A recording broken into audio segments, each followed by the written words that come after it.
Today we are going to add a precision regulator to our regulated power supply. I've built the circuit back up to where we finished off the last video. I have a simple regulated power supply starting with a full wave bridge rectifier, filter capacitor, a Zener diode for a voltage reference, the cathode of which goes to the base of this power transistor, and the emitter is our regulated voltage. So what we expect is 12 volts at the cathode of the Zener diode. That goes to the base of the transistor. We expect to lose about 7/10 of a volt from the base to the emitter of the transistor, so we expect an output of 11.3 volts. So let's take a look at that voltage output on the voltmeter and see what we have. Put the black lead at ground. The anode of the Zener diode is a good point for that. I put this other Zener diode in here. It's not doing anything. I just have one lead in the regulated voltage just for a convenient place to clip leads to. And if we look at our voltmeter, we see we have 12.14 volts. I predicted we would have 11.3 volts, so what's going on there? So we have a 12 volt Zener diode. We should lose 7/10 of a volt across the transistor and have 11.3 volts left over. Well, let's start with the Zener diode and see if we have the correct voltage there. And we have 12.59 volts. What's with that? Well, I tested this meter against some other meters, so the meter's correct. I tested the other Zener diodes from the same batch, and they agree with this one. So I expect the Zener diode to have some deviation from the specified voltage. This is a little higher than I'd expect, but I just have to assume that this is within the tolerance of the Zener diode. They don't specify what the tolerance is in the data sheet, but I'm just going to assume that this is within tolerance. So we're going to have a higher voltage output than we expected. So we have 12.59, let's call that 12.6 volts. We should be losing 7/10 of a volt from the base to the emitter of the transistor. So we should have 11.9 volts. Let's take a look at the output again. It's 12.1, so it's a little high. What's going on there? Well, let's look at the voltage from the base to the emitter of the transistor. Just move that over to here, and well, that's only 0.38 volts. What's going on there? Remember in our lesson on transistors that a silicon transistor should have 0.7 volts from the base to the emitter, but that is not etched in stone. That is a typical voltage. It depends on how much base current you have. It's just like any other forward bias diode. The more current you have, the more voltage you're going to have. Typically, we expect about 7/10 of a volt, but we can have anywhere 0.38 volts here. That's because we have very little current going from the base to the emitter.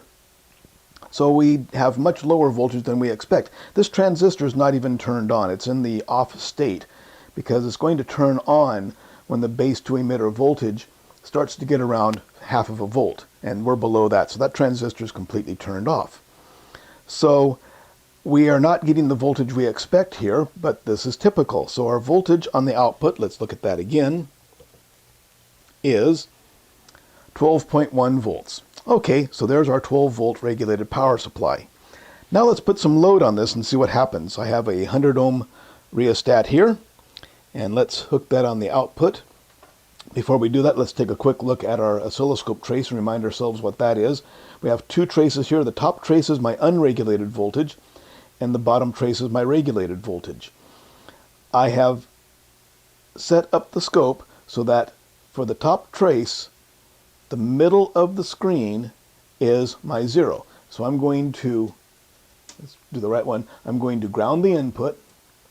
When I've set the input coupling to ground, wherever I put the trace, that is 0 volts. So I'm moving that up and down. I'm going to move that to the very middle. So for this channel, which is my unregulated voltage, my 0 volts is in the middle of the screen. Set this back to DC coupling, and we see that we have 5, 10, 15 volts. The bottom trace is our output, is our regulated output, and we'll set that one put the input coupling to ground. For the regulated voltage, the bottom of the screen is 0 volts. Set this back to DC coupling, 5, 10, and we're just about right dead on 12 volts. That agrees with the meter here. Now let's watch what happens when I put some load on here. We're unloaded now, so we have very, very tiny amount of current. Only current running from the circuit is what it's taking to basically bias the Zener diode and to run the oscilloscope, which is a tiny, tiny amount of current. Now I'm going to put a 100 ohm resistor on here and watch what happens to our voltages. We now have some ripple on the unregulated voltage. This is expected because our capacitor is charging very quickly because of the low impedance of the charging side here at the rectifier, but it's discharging more slowly through the 100 ohm resistor. So we have a fast charge, a slow discharge that gives us this little sawtooth. And so what's happened is our voltage, our peak voltage is about the same, but we're coming down to about 14 volts. So we're losing about a volt, back up to 15, back down to 14, and this ripple is typical of what you expect from a loaded, unregulated power supply. But down here our regulated voltage looks the same. Well, let's look at the meter, and well, it did drop. It went down to 11.74. Let's take the load off. 12.08. Let's call it 12.1. When we load it, it drops down to 11.7. So how good is our regulation? Why is that voltage dropping down? Let's see if our Zener diode voltage is changing. Okay, our Zener diode voltage is 12.41. Let's unload it. Well, a little bit of a change there. So what's with that? Why is our Zener diode voltage changing? The Zener diode is going to have about the same voltage over a wide range of currents, but it does change slightly. But it's only a little bit. It's going from only a few hundredths of a volt. Yeah, about 8/100ths of a volt. That's pretty good. But our output voltage is changing a lot more. Let's look at that again. So our output voltage unloaded. Now it's 12.7. This will drift around a little bit, so it won't always be the same. 12.0, let's call it, there we go, 12.1 volts, 100 ohm load, 11.7. So what's giving? Our Zener diode's not changing. Let's look at the base to emitter voltage of the transistor. Now we're getting closer to that 7/10 of a volt.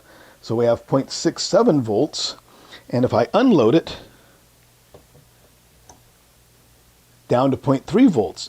So when we load this down, our base to emitter voltage goes up. What does that do to our output? So let's just assume that the Zener diode is at 12 volts. Unloaded, we're only losing 0.3 of a volt from the base to the emitter, so we expect 11.7 volts. When we load this down, suddenly the differential from the base to the emitter increases.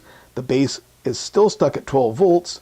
The voltage must be lower on the emitter, so our emitter drops down to an even lower voltage. So as our base to emitter voltage increases, as that voltage gets greater, that means that the voltage on the emitter must get lower and lower. So that's why this particular design is good enough for most purposes, but it's not a perfect regulator by any means. So what we need to do is find something that we can add to the circuit that will monitor the output voltage and change the base voltage of this transistor to whatever it takes to keep that output voltage equal to our Zener diode voltage. So is there a component that does that? Well, we haven't studied operational amplifiers yet in the series, but you may have gone ahead and studied them. And the operational amplifier, I have one right here. This is a LM358. You probably can't see the numbers on it. But this is an integrated circuit package that has 2 operational amplifiers. I think this cost like $1.50, a couple of dollars at the most. So it's a very inexpensive circuit. And we haven't studied operational amplifiers yet. We'll have several videos on those to show all the different types of circuits you can make with them. But for our purposes, all you need to know is that the op-amp has 2 inputs and 1 output. And it monitors the inputs and changes that output voltage to whatever it takes to make those 2 inputs equal. So when we put this in the circuit, it's going to monitor that output voltage and it's going to monitor the Zener diode voltage and change the base voltage of the transistor to whatever it takes to make the emitter voltage equal to the Zener diode voltage. So if we look at the circuit diagram, I have 8 pins on this package. There's a little dimple here that shows me where pin number 1 is. We count counterclockwise, 1, 2, 3, 4, 5, 6, 7, 8. And I'm going to put this in my breadboard such that pin 8 is closest to my unregulated voltage, because that's how we're going to power the operational amplifier. So let's go ahead and plug it in there. Now I need to give it some power. So I'll take a couple of orange jumpers. They're just the right length.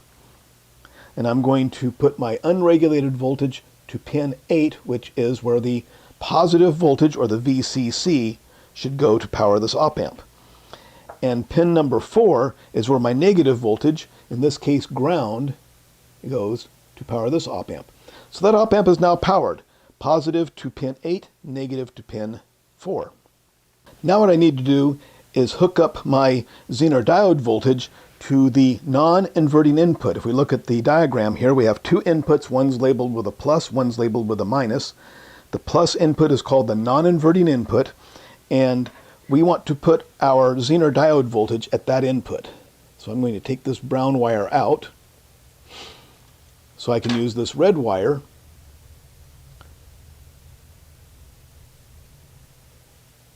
and we want to put our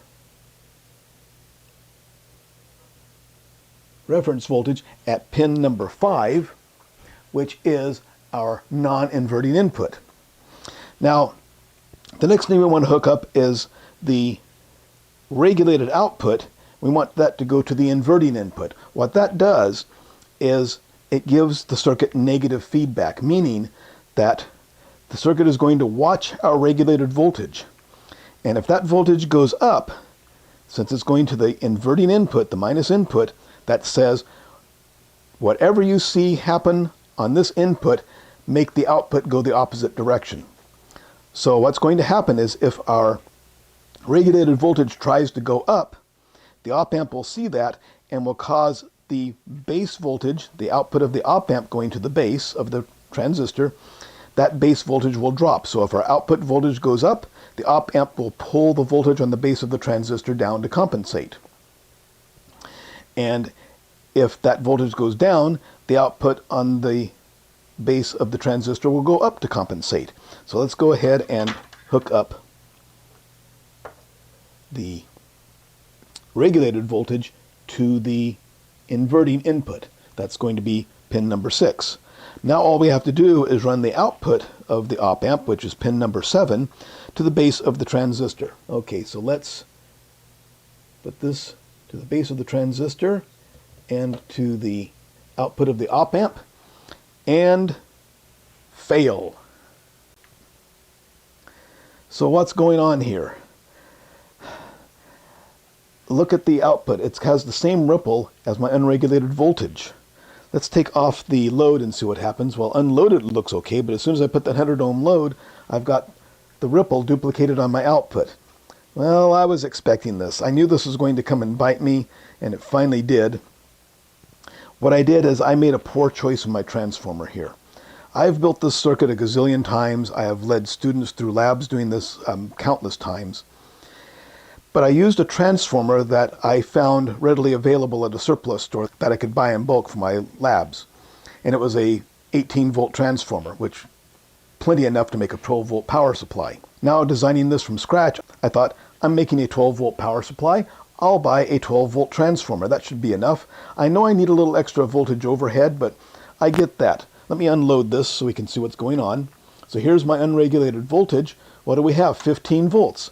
I have 12 volts RMS. It's actually a little bit less because of tolerance. I full wave rectify it, filter it, and I have 15 volts. I have 3 volts of overhead. That's enough to run the circuits. I knew I was off, and it was going to come and bite me, and it finally did when I put the op-amp in. So here's what's going on at this point. This op-amp, like typical operational amplifiers, the output voltage cannot be as high as the supply voltage. So I'm supplying this with 15 volts, which should be enough, because I need about 12.7 volts on the output to drive this transistor. Should be no problem. I have 15 volts in, 12.7. That's I have more than 2 volts of overhead. And I need probably about a half a volt of overhead at the most, because this op amp cannot quite reach that 15 volts, but it should have no trouble reaching 14 volts. Even the worst op amps is going to be able to reach 13 volts. That's enough to, I only need 12.7. So I'm in good shape, right? But as soon as I load it down, what happens? And this voltage is dropping down to about 13.5 volts. Well, it turns out that I need at least 14 volts for the op amp to give me enough voltage to maintain 12 volts on the emitter of the transistor. So what am I going to do? Well, to get a 12 volt power supply, I'm going to have to buy a higher voltage transformer. I've looked at what's readily available on Amazon. It looks like I'm going to have to go with a 24 volt 2 amp transformer, which will reduce this to a 2 amp power supply instead of a 3 amp, maybe even a little less than 2 amps. But that's what I'm going to have to do to get my 12 volts. So that's going to take some time, and to keep this project going forward, what I'm going to do is simply make it a 6 volt power supply. Easy peasy. All I have to do is change my Zener diode. I don't really need to change my series resistor. The 6 volt Zener diode wants 41 milliamps, and with these two resistors in parallel, my 210 ohms, I'm going to get about 43 milliamps, which is certainly close enough. So all I have to do is yank out my Zener diode. I think I can do that with the power on, and replace that with, there it is, my 6 volt Zener diode. And lo and behold, now we have a nice steady 6 volts because we have plenty of overhead. The operational amplifier has no trouble supplying the 6 to 7 to 8 volts needed to run this circuit. So now we have our regulated output, and let's put the voltmeter back on there, and we have 6.2324 volts. Well, wait, what's wrong with that? That should be 6 volts. Well, actually, that's a 6.2 volt Zener diode, so this is pretty dang close. Let's take a look at the diode voltage. Let's unload it first. Okay, here's unloaded. We're looking at the diode voltage, 6.23 volts. Let's look at the output. 6.23 volts. So that's what the op amp is doing. It's watching the output, it's watching the Zener diode, and it's making the base of this transistor whatever it takes to keep those equal. So now let's put some load on it. And it dropped down less than 1/100 of a volt. It looked like it was dropping down a little more, but it's still 6.24 volts. Let's look back at the Zener diode. 6.23, 6.24. So it went up a little less than 1/100 of a volt. That's to be expected. Op amps aren't perfect, but it's a lot better than it was. Remember how much it dropped when I loaded it before. So unloaded, 6.24, loaded. Well, that's pretty dang close. So I have a much more precise regulator than I did before. Now let's increase our load by dropping this to 50 ohms. It dropped less than 1/100 of a volt. How far can we go with this? Let's drop it down to about 25 ohms.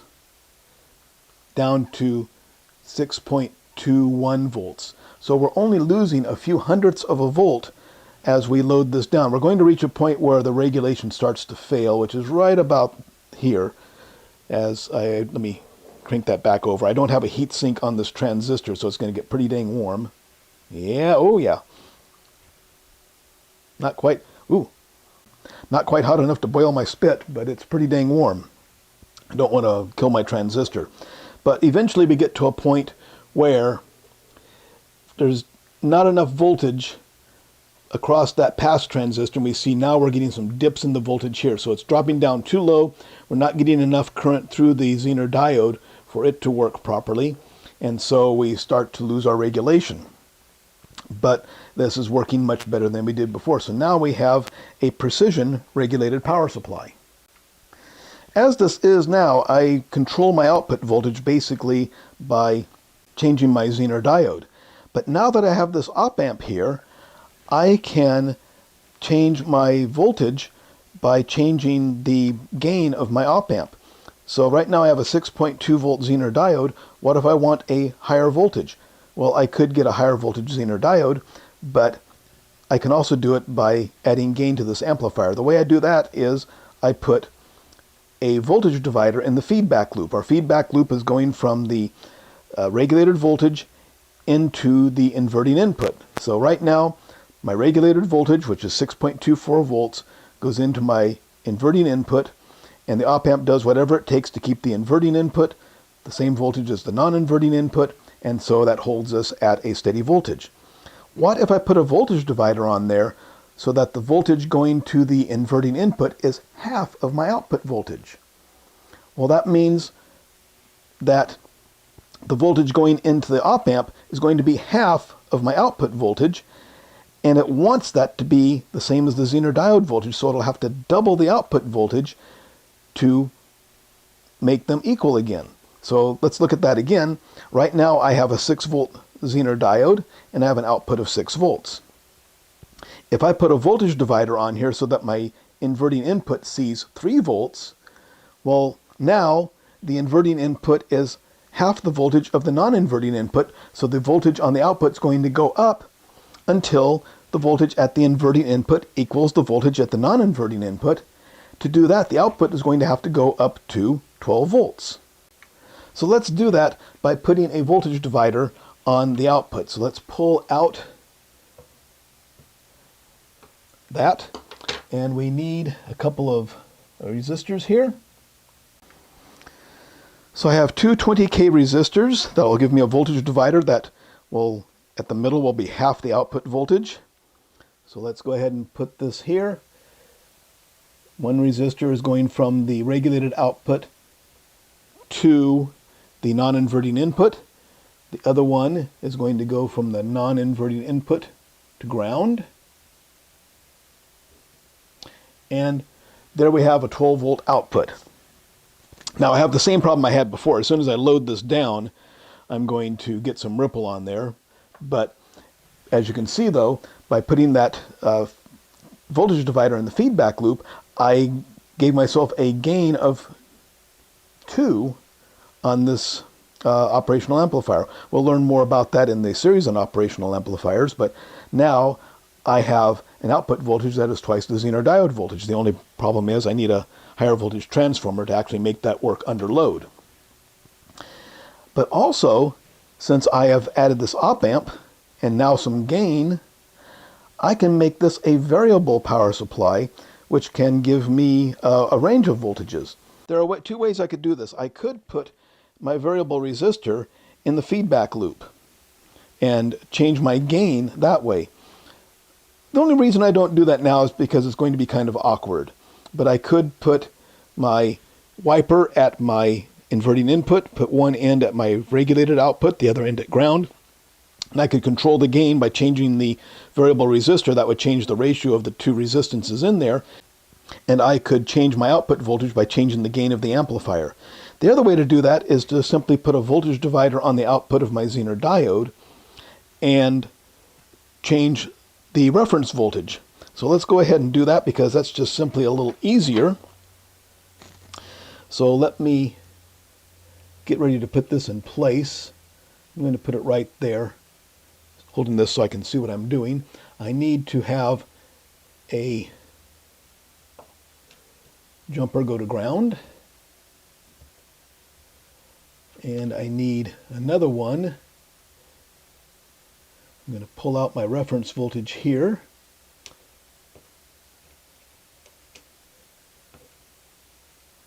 Feel like a surgeon. And I will use this brown wire again to put my reference over to the potentiometer.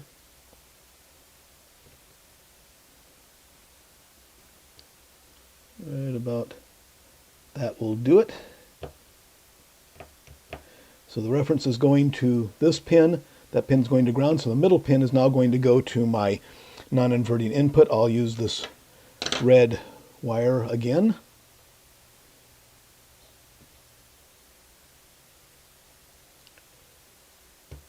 Going to be a little untidy, but it'll do it. It'll do the job.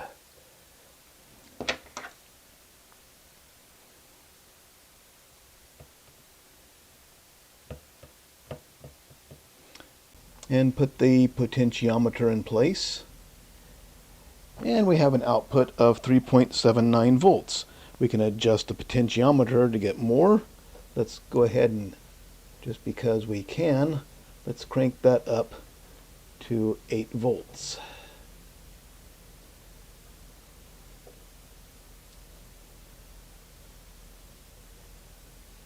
Getting close. There we go. So we can adjust that voltage from anywhere from 0 to about 12 volts by adjusting this potentiometer. Now there's one more issue I need to address here. Yeah, the Zener diode's getting a little warm. I have the proper current going through the Zener diode. It should be about 41 milliamps, and I have probably about 43 milliamps going through it. But this is something I've learned from personal experience. If you run a diode at the specified current, they tend to run hot. And, well, here's the problem with that. Let's look at my voltage there. I'm going to lick my finger and touch the diode. Look at that voltage going down. I'm cooling down the diode, and my voltage is going down. Now I take my finger off, and it's going to climb back up. So since the diode is getting hot, even blowing across it, especially with a little spit on there, well, it's not. I've had experiences where I've had my voltage output change just because a little wind was blowing across my circuit. So I really need to reduce the amount of current running through my Zener diode. I'm not sure if this is a common practice, but it sure seems to be more stable to me when I reduce the current drastically running through the Zener diode. So I'm going to pull these two resistors out, and I'm going to replace them with a 1K resistor. So I had, 205 ohms. I'm going to increase that resistance quite a bit. Well, our voltage has gone down a little bit. That's to be expected because I've reduced the current through the Zener diode. Well, this is a variable power supply. Let's take it back up to 8 volts.